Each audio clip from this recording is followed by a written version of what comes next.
1장 8절에서 9절입니다.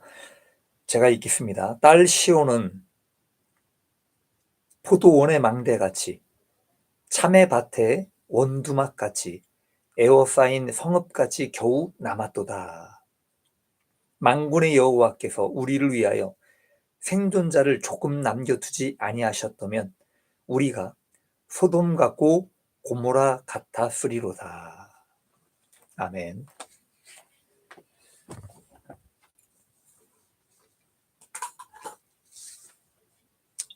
반갑습니다. 자, 오늘도 이사야 강의 5번째로 말씀을 드리려고 합니다. 자, 오늘 제목은요, 조금 남겨두시는 은혜입니다. 조금 남겨두시는 은혜. 자, 우리가 벌써 이사야 강해를 시작한 지 5번째가 되었습니다. 여러분들 지금까지 강해를 하면서 제목이 좀 기억이 나십니까? 여러분들 생각하지 않으시면 기억이 잘 안 나실 수가 있어요. 저번 주 거가 혹시 생각이 나십니까? 우리 저번 주에 황폐함이라는 제목으로 말씀을 드렸는데,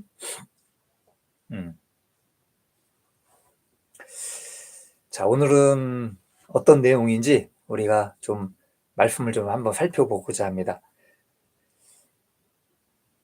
이사야가 활동하던 그 시기는 제가 첫 해 그 말씀할 때 말씀을 드린 적이 있습니다. 남유다 10번째 왕인 우시야 때부터 우시야, 요담, 아하스, 히스기야 이렇게 히스기야 왕 때까지, 그래서 히스기야 왕이 13번째 왕입니다. 그 히스기야가 통치할 때까지 활동을 했다라고 제가 말씀을 드렸습니다. 요즘 전쟁이 많이 일어나고 있지요. 중동에서도 전쟁이 일어나고 있고, 또 국제적으로 우리가 전쟁이 발생되고 있는 것들을 우리가 보게 됩니다. 우리가 러시아와 우크라이나 전쟁에 북한이 파병을 하고 이 전쟁의 기운은 더 확산되는 그런 징조로 나타나고 있죠. 여러분들 잘 아실 겁니다. 지금 러시아와 북한이 동맹을 맺어서 이렇게 전쟁을 하고 있습니다. 자, 오늘 이 성경 말씀의 그 정치적 상황을 한번 보게 되면 이렇습니다. 이 히스기야 왕이 통치할 무렵에 어떤 일이 있었는가? 북이스라엘이 동맹을 맺게 됩니다. 누구하고 동맹을 맺게 되느냐? 아수르를 견제하기 위해서 애굽과 동맹을 맺게 됩니다. 스스로 이길 수 없다는 걸 알고 애굽과 붙게 되는 거예요. 그래서 애굽과 동맹을 맺고 나서 아수르를 견제를 하게 됩니다. 자, 그런데 이 아수르의 살만 에셀이라는 왕이 북이스라엘의 반란을 진압하기 위해서 전쟁을 일으킵니다. 그리고 아수르에 의해서 결국은 어떻게 되느냐? 이 사마리아 성이 함락이 됩니다. 성경에는요, 사마리아 성이 함락된 이유가 이렇게 나옵니다. 여호와의 말씀을 듣지 않고 그의 언약, 즉 율법을 따르지 않았기 때문이었다라고 기록을 하고 있습니다. 자, 그리고 그 이후에 히스기야 왕이 됩니다. 히스기야가 왕이 되고, 왕이 된 지 14년째에 아수르의 왕이 산헤립이 왕이 됩니다. 자, 그리고 이 산헤립이 북이스라엘의 주변 국가를 점령하기 위해 다시 전쟁을 일으킵니다. 그때에 예루살렘 주변에 있는 성읍들이 46개의 성읍이 아수르에 의해서 점령을 당하고 맙니다. 자, 이렇게 되자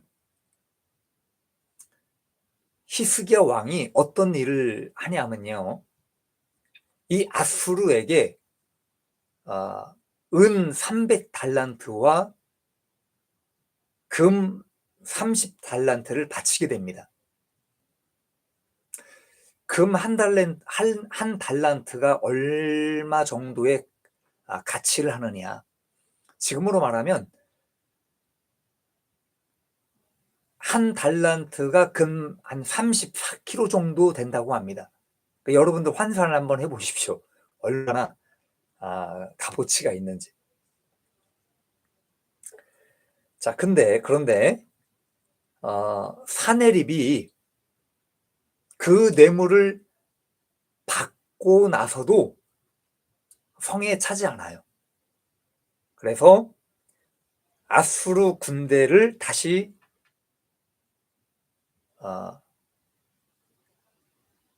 18만 5천 명이나 되는 아수르 군대를 데리고 다시 침공을 하게 됩니다.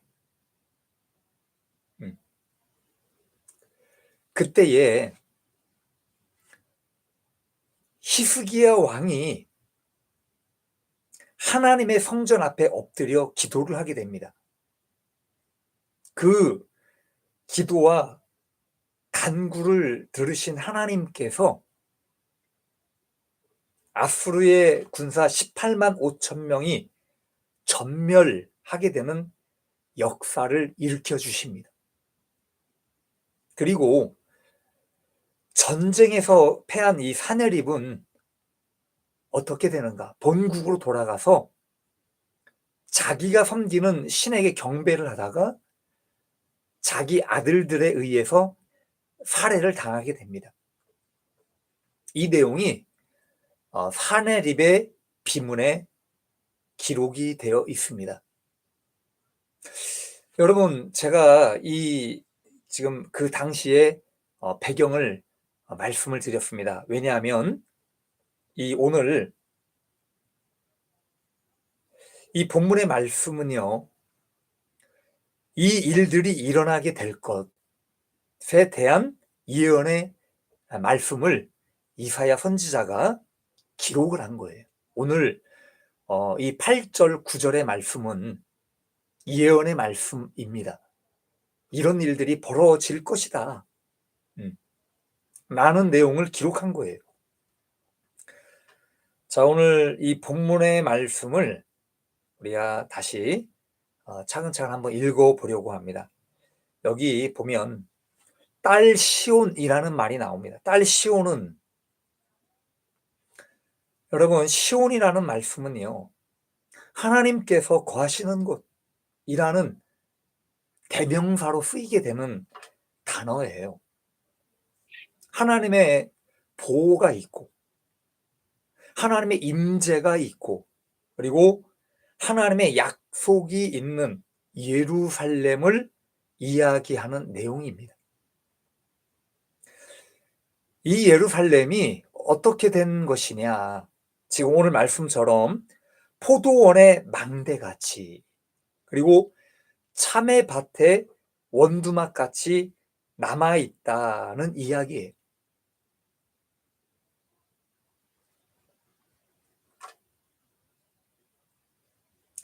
망대라는 표현은요, 지킨다라는 의미를 두고 있지요. 성경에 보면 포도원을 허는 여우에 대한 이야기가 나옵니다. 아가서에 그렇게 이야기를 하죠. 그래서 이런 들짐승들이 포도밭과 참외밭을 가만두려고 하지 않습니다. 원래 짐승들이 이런 과일들을 잘 먹는 것 같아요. 보면 이런 날짐승들이. 그래서 이것을 지킨다는 어떤 표현으로 망대라는 표현을 쓰고 있다는 거죠. 여기 성경에 보면 원두막도 마찬가지입니다. 자, 그러나 여러분 생각을 한번 해보십시오. 한두 마리가 아닌 그 포도밭과 참외밭을 습격해 오는 날짐승들이 한두 마리가 아닌 수만의 들짐승들이 쳐들어온다면 어떻게 될까? 여러분 한번 상상을 해보십시오. 그 수많은 짐승들이 인간이 농사 지은 이 포도밭과 참외밭에 들어오게 된다면 아마 쑥대밭이 될 것입니다. 그죠? 남아있는 것이 아무것도 없을 거예요. 아마 그 밭을 지키고 있는 망대나 원두막밖에 남지 않을 것입니다. 오늘 성경에 왜 이런 말씀을 하고 있는가? 이것은 비유로 말씀을 하고 있다는 겁니다. 비유의 말씀이에요. 항상 성경은 예수님 시대 때도 그렇고 많은 사람들이 알 수 있도록 비유로 말씀을 해 주셨어요. 실제로 예루살렘이 공격을 당하게 됩니다. 그 공격을 당하게 될 때에 주변은 다 망하고 예루살렘만 남게 됩니다. 그리고 예루살렘이 둘러싸이게 될 것이라는 비유를 한 것이에요. 9절의 말씀을 보게 되면 이런 말씀을 합니다. 소돔과 고모라를 빗대어 말씀을 합니다. 생존자를 남겨주셨다는 것과 그리고 여차하면 소돔과 고모라 같이 멸망했을 것이라는 말씀을 하고 있다는 거죠. 여러분, 소돔과 고모라가 멸망을 당하게 된 가장 큰 이유가 뭘까요? 무엇 때문에 소돔과 고모라가 멸망을 당합니까?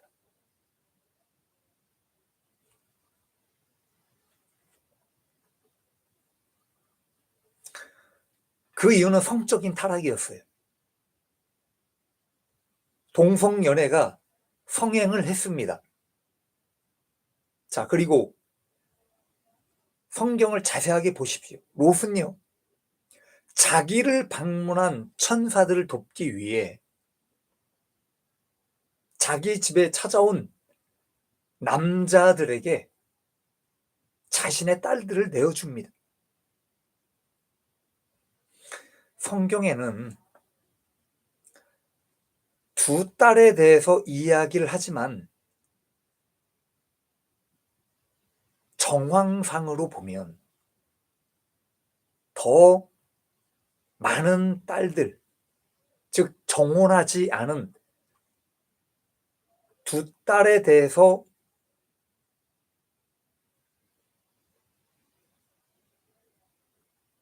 그죠? 두 딸에 대해서만 정혼한 이야기를 합니다. 그리고 그 두 딸 이외에 다른 딸들이 있었던 거예요. 그래서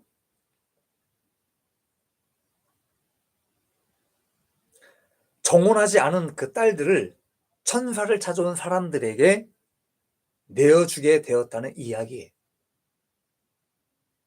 자, 그렇다면 롯은 과연 의인이었을까요? 우리가 의문을 갖지 않을 수 없습니다. 소돔과 고모라는요, 결국 의인이 없기 때문에 유황불에 멸망을 당하고 맙니다. 주님의 말씀에 의하면 유성비가 그곳을 덮쳤다라고 말씀을 하셨습니다. 여러분, 이 소돔과 고모라를 보면서 우리에게 많은 사실 교훈을 줍니다. 이 시대를 한번 생각을 해보십시오. 제가 저번 주에도 아마 말씀을 드렸을 것입니다. 덴마크 같은 나라라든지 수많은 나라들이 성적으로 이미 많이 타락이 되어 있습니다. 특히나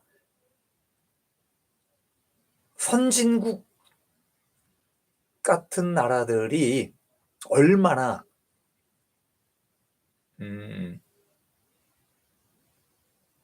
계획적이고 아주 치밀하게 이렇게 타락이 되어 있는가 여러분들이 보시고 알 거예요. 우리나라도 마찬가지입니다. 그래서 주님께서 이 말씀을 하시면서 한국에 대해서도 이렇게 말씀을 하셨습니다. 한국도 마찬가지예요. 소돔과 고모라처럼 성적인 것이 이렇게 타락을 하게 되면 핵이 떨어질 것이라고 말씀을 해 주셨습니다.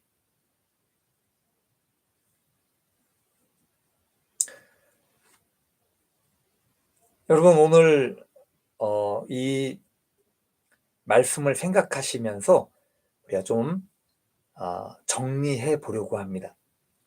오늘 짧은 말씀인데 오늘 말씀을 보면 남유다가 전체적으로 멸망당하는 것이 아니라 마치 포도원의 망대처럼 그리고 참외밭의 원두막처럼 일부가 멸망하지 않고 남겨두시는 은혜가 있게 됨을 우리가 보게 됩니다. 왜 하나님께서 예루살렘을 극적인 상황에서 보호하셨고 그리고 원수들을 이길 수 있게 하셨는가? 왜일까요? 첫 번째는 하나님의 자녀이기 때문이라는 거예요. 하나님의 자녀. 여러분, 정상적인 부모 자식이라면 자기 자녀를 죽이는 부모는 거의 없을 겁니다. 만약에 자기 자식을 죽인다면 그것은 짐승만도 못한 인간일 것입니다. 마찬가지로 하나님께서도 하나님을 믿는 이 사람들에 대해서 자녀로 생각을 하신다는 거예요. 그렇기 때문에 자기 백성이 범죄하였다 할지라도 그들을 완전하게 멸하시는 심판을 내리지 않으시다는 겁니다. 여러분, 많은 사람들이 하나님에 대해서 하나님은 공평하신 분 또는 공정하신 분 또는 공의로우신 분으로 생각을 하실 겁니다. 네, 맞습니다. 하나님은 공정하신 분이시죠. 공평하신 분이시죠. 그러나 제가 볼 때는요, 하나님은 편애를 하시는 분이에요. 그렇게 보입니다. 하나님은 왜 편애를 하시는가? 주님을 더 사랑하려고 하는 사람들을 더 많이 사랑하십니다. 그리고 더 순종하고 더 가까이 다가오려고 하는 사람들에게 주님은 더 많은 은혜를 주시기 때문이에요.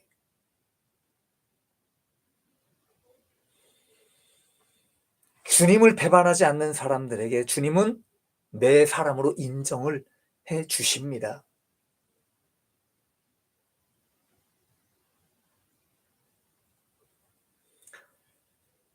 여러분, 하나님의 자녀라고 하는 것은요, 물론 내가 주님을 믿고 내가 주님을 인정하고 받아들이면 하나님께서 우리를 자녀로 인정을 해 주십니다. 자, 그런데 다른 사람들에 비해서 이 하나님의 자녀들에게는 더 많은 회개의 기회를 주고 있음을 여러분들이 아셔야 돼요.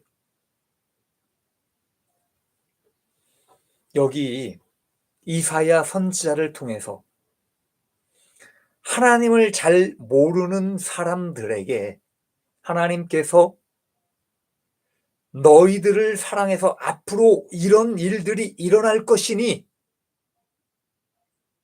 기억하고 그리고 잊지 않고 내 하나님을 배반하지 말고 만약에 죄를 지었다 할지라도 회개하고 돌아와라. 그러면 멸망하지 않을 것이다. 라는 것에 대해 말씀을 하신 거예요. 이사야를 통해서. 그렇기 때문에 이사야는 전했습니다. 하나님의 말씀을 받아서 전했어요. 그리고 히스기야 왕은 하나님의 성전 앞에 엎드려 그 말씀을 받았기 때문에 성전 앞에 엎드린 거예요. 그리고 회개했고 그 기도와 간구를 들으신 하나님은 하나님의 자녀가 간구하는 그 간구에 대해서 들으신 겁니다. 그렇기 때문에 멸망당할 것을 돌이키시고 멸망당하지 않게 은혜를 베풀어 주셨다는 거예요. 여러분, 보십시오. 하나님의 자녀들에게 베풀어 주시는 은혜가 있다는 거예요. 하나님을 찾고 엎드리고 그 하나님의 메시지를 우리에게 주실 때에 하나님의 자녀된 자들에게 얼마만큼 주님께서 기회를 주시고 그 기회를 통해서 회개케 하시고 은혜를 베풀어 주시는 거예요.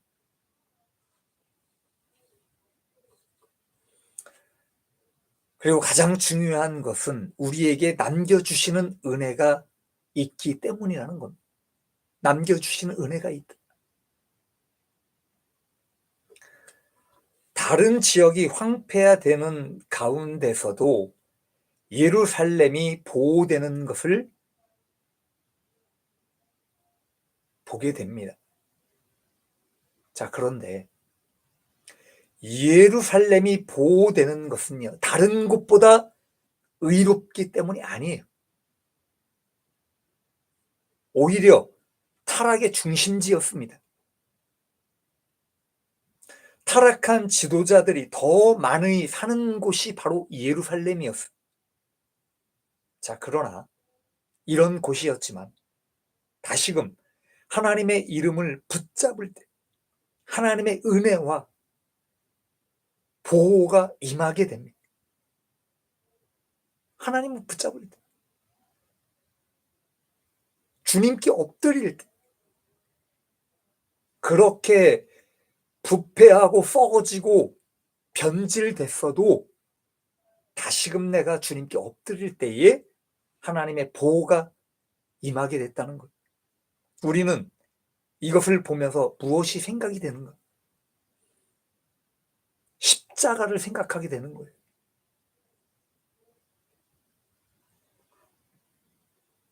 여러분 십자가를 생각해 보십시오. 그 십자가를 누가 지셨습니까? 예수 그리스도께서 십자가를 지셨습니다. 나를 위해 희생하신 구원의 길을 생각해 보라는 겁니다. 그 십자가를 누구를 위해 지셨는가?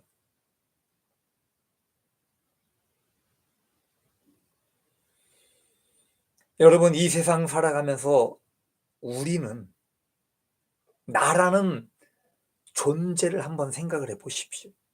나는요, 저도 고백합니다. 나는 결코 의롭지 않습니다. 저 또한 세상을 좋아합니다. 먹고, 자고, 싸고, 놀고, 좋은 곳에 좋아하고, 놀러 가는 거 좋아하고, TV 보는 것을 좋아하고, 세상 사람과 다를 것이 아무것도 없어. 저보다도요, 더 도덕적이고 품성이 좋은 사람들이 많이 있습니다. 그리고 이 세상에는 좋은 일을 많이 하는 사람들이 수두룩할 것입니다. 그렇다면 신앙인이나 그렇지 않은 사람이나 동일한 죄인의 선상에 있다고 저는 생각을 합니다. 누가 더 죄인이고 누가 더 의인이고 아무런 의미가 없다는 거예요. 그렇지 않습니까, 여러분? 여러분 한번 생각해 보십시오.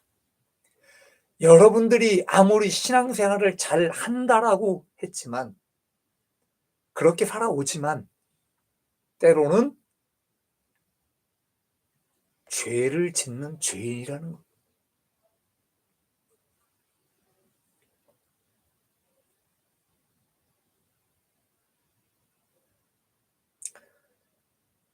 여러분, 그렇지만 단지 우리가 소망을 가질 수 있는 것이 있다면 무엇인가? 나는 죄인이요. 나는 하나님 앞에 더러운 자이건만 그런 내가 소망을 가질 수 있는 이유가 있다는 거예요.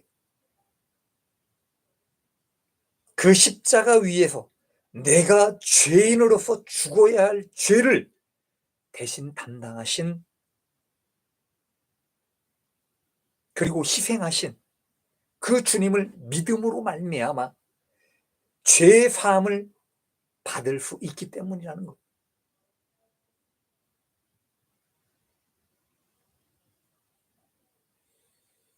언젠가 주님은 우리를 위해 나를 위해 100번이건 1000번이건 십자가를 다시 질 수 있느니라라고 말씀을 해 주신 적이 있습니다.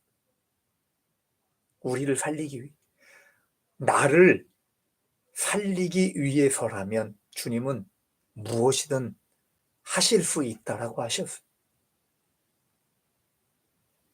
얼마나 슬픈 이야기입니까? 얼마나 가슴 아픈 이야기입니까?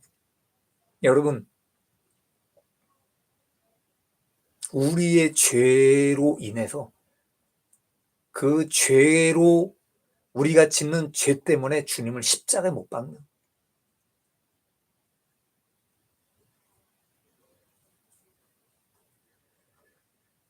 여러분, 다시 한번 말씀을 드리고 말씀을 마치려고 합니다. 우리는 다 망가진 포도밭처럼 다 점령당한 참외밭처럼 멸망을 당할 인간이었습니다. 그러나 우리에게 멸망당하지 않도록 남겨주시는 은혜가 반드시 있다는 겁니다. 망대처럼 그 원두막처럼 예루살렘처럼 하나님께서 남겨두셨지요. 그것은요, 주님을 더 신뢰하고 주님께 그리고 하나님께 더 가까이 다가올 때에 주님께서 우리를 남겨주시는 은혜를 베풀어 주실 거라는 것. 여러분, 지금까지 살아오셨습니다. 그리고 앞으로도 여러분 살아가실 겁니다. 우리가 언제까지 이 세상에 살아갈지는 모르겠지만 죽는 것은 순서가 없다고 하죠. 여러분이 살아가시는 그 삶 동안 될 수 있으면 주님께 더 가까이 가실 수 있는 삶이 되셨으면 좋겠습니다. 기도하겠습니다.